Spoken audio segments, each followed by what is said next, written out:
This is the Padua Podcast Network. Discipline is sticking to a plan. That's all it is. So at this point, I'm not as much concerned about how well I made a decision, but that I force a decision every single time. Running a Fever, episode 172, Eat Right by Thinking Right.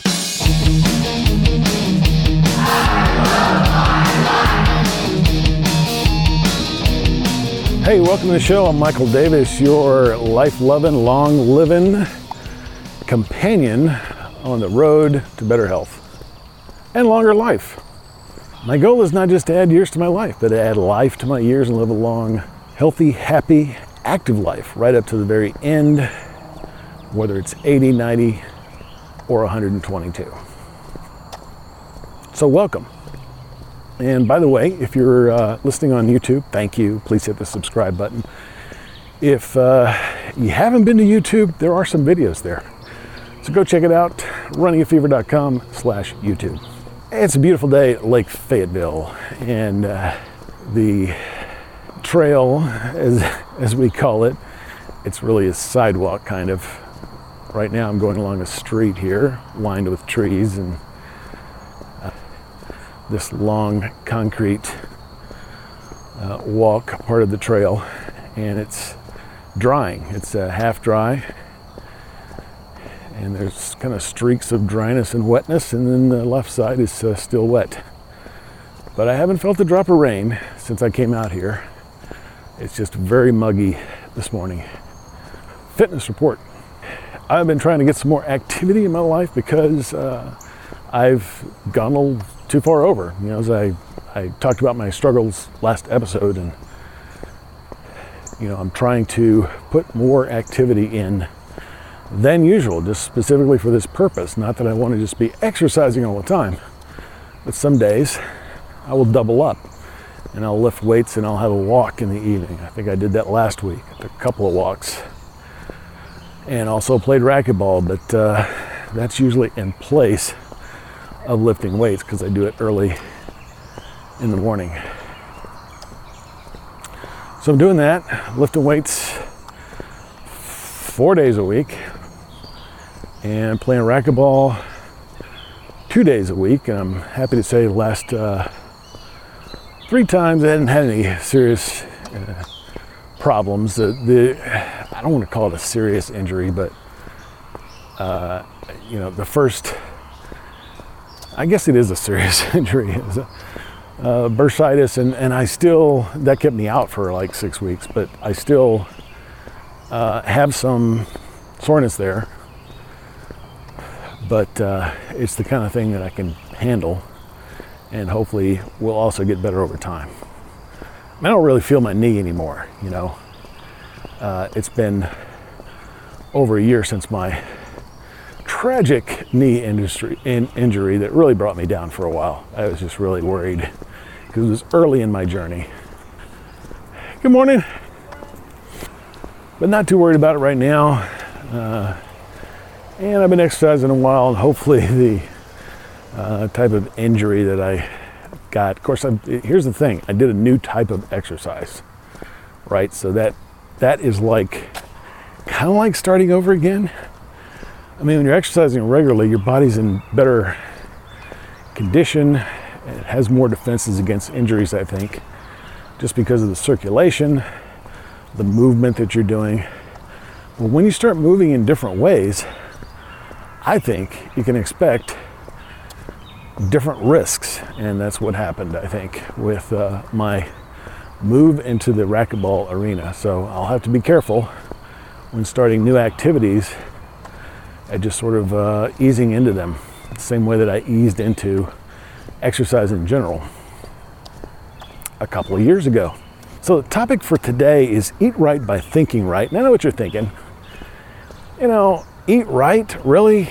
How can you have a whole episode on that? You've spent 171 episodes trying to figure out how to eat right. What's the deal? Well, I'm going to look at it in a little bit different way. You know, you kind of got a good point if you're thinking that. Eating right is a very broad topic. And I only have 3 hours for this episode. So let's go ahead and get started. I'm just kidding. It's not going to be 3 hours long. You know, I may have an episode that's pushing 2 hours out there. I think some of my early episodes, it was just the whole walk, and it wasn't really cutting out things. But 3 hours would be really, really pushing it. So probably not going to happen unless that's what you want. And if you'd like to see longer episodes, why not give me a ring and drop me a line, so to speak, at mail@runningatfever.com. Now, I'm coming up on The Dam, which, as you know, is the place of pretty pictures. You've seen plenty of those pictures. If you want to see them, probably the best place to look is YouTube, runningatfever.com/YouTube, and you'll see a bunch of high definition pictures for just about every episode, especially if I don't have live video. I don't know if that's an animal or a machine, but I'm obviously rarely here at this time, and it's about 6. My watch says 6:23. I've actually been out here for over an hour. The sun is just coming up. There's nobody here, really. I think there's one person at the other end of the dam. Also unusual for a Sunday. It looks like the weather's going to be nice, although I do see some clouds overhead. And the moon is still out. So I would expect it to be very crowded later today. But not right now. Right now,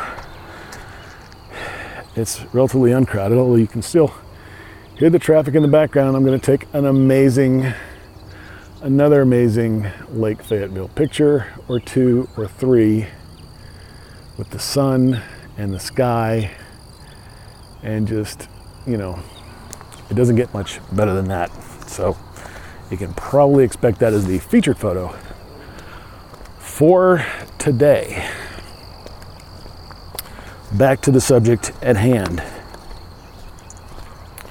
Not going to be a 3-hour episode, but I do have quite a bit of information today. I'm going to be looking at how to eat right in terms of sticking to a plan. We know that habit and discipline go hand in hand. I've learned that from my experience, and I've shared it with you along the way. Good habits, bad habits. The more something becomes a habit, the less effort it takes to maintain discipline. What do I mean by discipline? It's nothing to do with spanking. Discipline is sticking to a plan. That's all it is.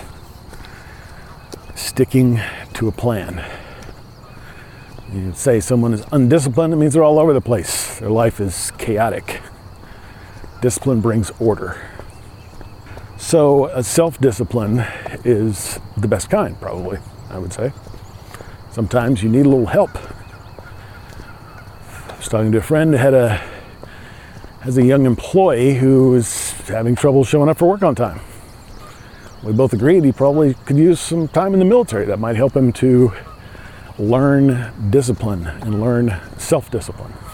So we should always be thinking about habit. I'm always thinking about habit. Breaking bad ones and making good ones. Getting in the habit of thinking through those that we're not sure about. And this is important too. And I have thought kind of out loud on this podcast. That's what I've done. Trying to figure out what's good for me and what's not. Researching, asking questions. I'll give you an example. It's not really clear to me whether an extreme low-calorie day during the course of a week or 2 weeks might be a good thing. A sort of fasting. Talk about intermittent fasting. What if I just had an extreme low-calorie day? I still ate my 3 meals, but I only had between 500 and 1,000 calories, something like that. And sometimes these days I do get below 1,000. It just seems to be what I have to do to make progress sometimes. Is that good or is it not? If I still eat my 3 meals a day. Eating is very important, but I don't know whether that's good or not. I mean, I really need to do some more research on that, and I'm going to do that. I tend to want to go there when I'm not happy with the news from the scale. So gained 2 pounds. Oh, now it's, I'm 5 pounds over for the week. I probably ought to really cut tomorrow and just not eat very much. That for one day, does that help or hurt me? Now, it may be a good habit to get into. Maybe it's good for me to do that every week. It may be a bad habit I want to get out of. I don't know. I need to get more information. So that's what I'm going to do. Can't make a decision without enough information. Or maybe I can, but the more information I have, I want to get enough information to make a good decision. Let's put it that way and leave it. I'm getting kind of confused here and off track. If you're like me, you tend to rationalize. This is what happens when I get in my own head. When I rationalize, I'm coming to a conclusion based usually on emotion or some process that's not rational. Then I come up with rational explanations to explain what I've done. Another word for this is justification. Rationalization, justification, very similar in meaning. Because you make the decision really before you consider the reasons for that decision. It's often how, it's not necessarily bad because we do that for a lot of things. We'll have a good idea, we think, we'll try it and see if we can find out, whether it's good or bad, but we still try it.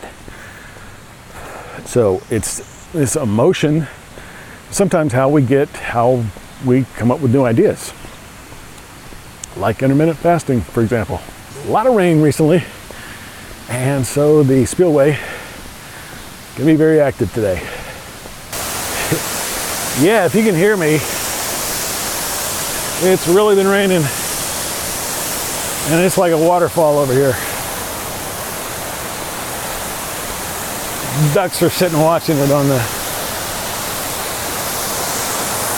spillway. So yeah, that emotion or drive to make a decision immediately often is how we get new ideas, like, for example, my intermittent fasting or extreme low calorie day. But you can't stop there. You have to vet that rationalization. All those things, all those reasons that you come up have to be based on rational ideas, something that makes sense. Now, what makes sense? Probably those things that I've been researching and learning about for a long time. This comes into a plan. I don't have necessarily a rigid plan, but my plan is pretty solid in terms of my diet, exercise, how I deal with medical issues and take care of myself. This is a plan. And so it's, at this point, it's pretty easy to see that I'm deviating from that plan. And this is what we want to talk about, the deviations. When I go off course, I want to think about why I'm doing it. If I've already established good habits, it'll be pretty clear when I'm deviating. Now, this may be just an impulse, but it may be a bad habit trying to work its way back into our behavior. That devil on our shoulder you used to see in the Warner Brothers cartoons. Devil on one shoulder, the angel on the other shoulder. So what do?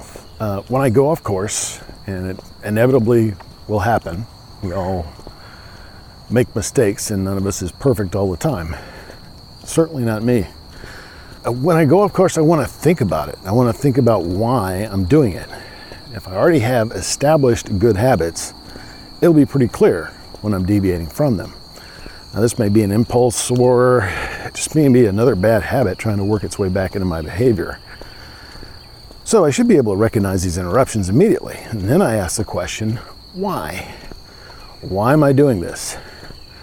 This is when my core intentions and goals come into play. I said it isn't always a bad thing working on emotion. And the question to ask is, does this support my goals and intentions, or does it not? Does it fit into the plan? And it shouldn't be in the plan if it didn't support my goal. Does it hurt my progress toward any of my goals? I suppose it's possible. I know there are many choices out there, right? So something that I do may or may not hurt my choices, hurt my progress toward my goal. I just thought of another example of this. I live about a 4-minute, just a couple of miles from work, right? Definitely walking distance. If I wanted to walk, I could, at least part of the time. But I don't think it's safe. And my goal, my overall goal, over everything else, is to live a long, healthy, happy, and active life. And if I think something's too dangerous, I don't want to do it if it's going to shorten my life. And one of those top reasons that top causes of death is accidents. So I need to stay away from those. But you can get too extreme on that. I could say, well, I'm not going to drive at all. And that way I'll never be, or ride in a car, and then I'll never be in a traffic accident. That's taken to extreme. But in this case, it could go either way. If I walk to work, I'm getting more exercise, and that could possibly support my goal. But it could also be more dangerous.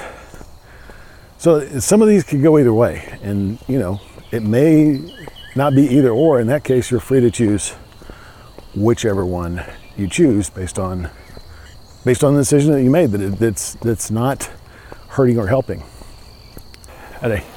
So a particular thing, behavior, could be good, bad, or neither. We'll find out eventually. Eventually I'll either get in an accident or I won't if I'm walking to work, or neither. Maybe it won't improve my health and so forth. Anyway, we find out eventually if we stick with it, but we can make an informed decision before we get too far into that too. And over time, you're never going to make the right decision every time. Like I said, nobody's perfect. And not only deviating from habits, but also when you're really actually trying to consider these things rationally, we don't always make the right decision. And that's okay. Over time, I think, I can become better at making decisions.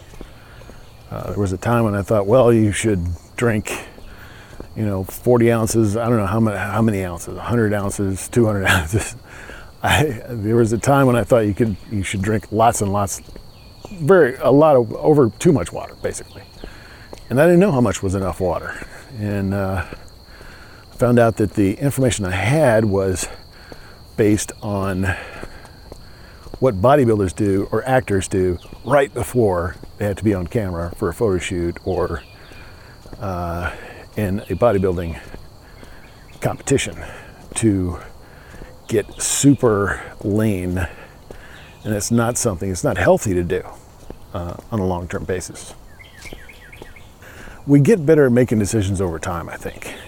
And some things we just eventually learn that they're better or worse for us. But really, decision making isn't what this episode is about. It's not the most important thing here. It's important. It's not really what I'm talking about, because you can't even get to that decision if you don't stop when you have an impulse and decide to make a decision. And like many things, it's a lot easier if you decide beforehand. I've decided that I'm going to go to the gym every morning, 5 o'clock, Monday through Saturday. I've already decided that. I don't have to get up every morning and decide. Am I going to the gym? Am I not going to the gym? I'm going. Unless some other variable comes into play, that's what I've decided to do. So the decision is already made. And there you go. But if you have something that's unknown, that's not part of your routine, you have to stop and make that decision. Now, that in itself is a habit, and that's what I'm trying to get into. So the topic is eating right by thinking right. And this can apply to a lot of things, and I've already talked about exercise and choosing which way which mode of transportation I want. But diet is where it hits hard for me, because that's where the impulses come in the most. Is I have an impulse to do something that's not in my routine. So there's two things that go into this decision-making mode. Now I'm trying to form the habit of getting into the decision-making mode, because otherwise you're never going to make the right decision, because you're never going to make a decision at all. Step one, the initial recognition of the act that's invading my routine. As I've said before, this is the benefit of having a strong routine, like I've developed over the last 171 episodes. That routine of exercise, diet, and medicine that has gotten me to this point. It's well established, and that's key, right? So because it's well established, it's easier for me to recognize when an anomaly comes in. It's a lot more difficult if you're maybe in a wishy-washy state, like I was in the past. I always wanted to be healthy, but I didn't have a routine, I didn't have a plan. So step one is the initial recognition of that act. The second, step two, is the evaluation of it in relation to my goals. And the decision. I guess I could make this 3 steps. 1, recognizing the act that's invading my routine. 2, evaluating the act in relation to my goals. And 3, making the decision. This is my new habit. So at this point, I'm not as much concerned about how well I made a decision, but that I force a decision every single time. I mean, it's enough at this point. I know decision making is going to get better over time, but it's enough at this point just to get to that decision. A lot of times, all it takes is a second. Just stop. Stop and think, why am I doing this? Does it really fit into my plan? If I force a decision every time, I'm really not acting on impulse, because I'm acting on that decision. Whether it's right or wrong, it's a step forward. It's a beginning. It's a turn in the right direction. Now, I might not have the habit of saying no to dessert all the time, and I don't know if I should. As you know, nothing's off limits for me on my diet. I don't have to say no to dessert. Jean Calment had dessert with every meal. But I may not be in the habit of saying no to dessert, but if I develop the habit of saying, wait a minute, hold on a second, let me think about it, come back in a couple of minutes and ask me again, then I've made a step and I'm on track for reaching my goals. Emotion is useful, but it shouldn't dictate our actions. So if good health is important, feelings about my diet should take a backseat to thinking. Well, there's the new philosophy. I hope you enjoyed it. If you got the fever, keep it. If you don't have it, I hope you caught it during this episode. And I will talk to you next time on Running a Fever.